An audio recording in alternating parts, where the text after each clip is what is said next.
السلام علیکم ورحمۃ اللہ وبرکاتہ۔ باب العلم میں آپ سبھی کا استقبال ہے۔ پیارے بچوں، چھٹی جماعت کے مضمون جنرل سائنس کی چوتھا سبق عنوان ہے جس کا قدرتی آفات کے دوران حسن انتظام۔ اس سبق کے سوال و جواب کو آج ہم سمجھ کر لکھنے کی کوشش کریں گے۔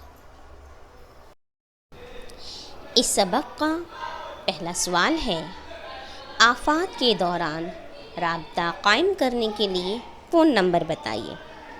یعنی بیٹے ہمیں نیچے جو دیا گیا ہے، جن محکمے کے نام لکھے گئے ہیں ان محکمات کی ہمیں فون نمبرز لکھنے ہیں، ٹھیک ہے؟